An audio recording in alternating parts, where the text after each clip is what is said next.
भारत के अलग अलग हिस्सों में रहने वाली जनजातियों की कुछ परंपराएं बहुत ही अमेजिंग हैं।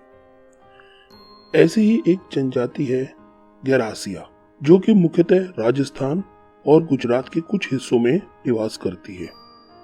इस जनजाति के युवा पहले पसंद की लड़की के साथ लिव इन में रहते हैं। बच्चे पैदा होने के बाद ही दोनों को शादी के बंधन में बंधने की अनुमति है। यदि दोनों के लिव इन में रहने के बावजूद भी बच्चा नहीं हुए तो वे अलग अलग हो जाते हैं, फिर किसी और के साथ लिव इन में रह बच्चे पैदा करने की कोशिश करते हैं। राजस्थान के उदयपुर, सिरोही और पाली जिले में गरासिया जनजाति रहती है। इस जनजाति की अनोखी परंपरा आज की मॉडर्न सोसाइटी की लिव इन से मिलती जुलती है। यहाँ जवान होने के बाद लड़के लड़कियां आपसी सहमति से एक दूसरे के साथ लिव इन में रहते हैं। इसके बाद बच्चे पैदा हो जाने पर ये शादी करते हैं। अधिकांश बार बच्चे पैदा होने के बाद परिवार की जिम्मेदारियों के चलते ये शादी को टालते रहते हैं।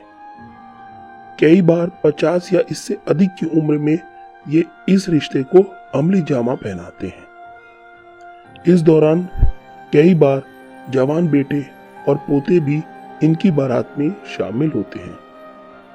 हाल ही में एक 80 साल के बुजुर्ग पाबुरा ने अपनी 70 वर्षीय लिव इन पार्टनर रूपली से शादी की है।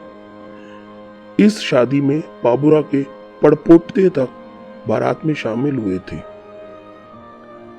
सालों पहले गरासिया जनजाति के 4 भाई कहीं और जाकर बस गए।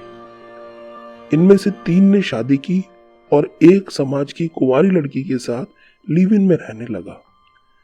शादीशुदा तीनों भाइयों के कोई औलाद नहीं हुई, बल्कि लिव इन में रहने वाले भाई के बच्चे हुए और उसी से वंश आगे बढ़ा।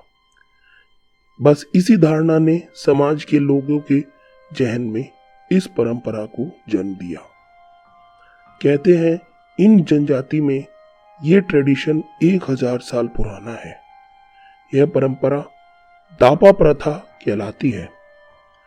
राजस्थान और गुजरात में इस समाज का 2 दिन का विवाह मेला लगता है, जिसमें टीनेजर्स एक दूसरे से मिलते हैं और भाग जाते हैं।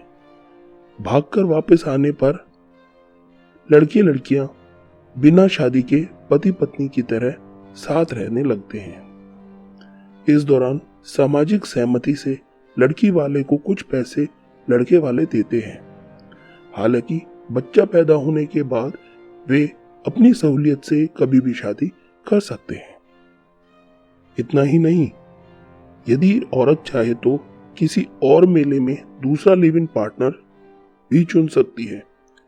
इसके लिए नए लिव इन पार्टनर को पहले पार्टनर की तुलना में ज्यादा पैसा देना होता है। कई लोगों की शादी तो बूढ़े होने पर उनके बच्चे करवाते हैं। इसके अलावा कई बार बच्चे अपने माँ बाप के साथ मिलकर शादी करते हैं। इतना ही नहीं, दूल्हे के घर वाले शादी का खर्चा उठाते हैं और शादी भी दूल्हे के ही घर में होती है।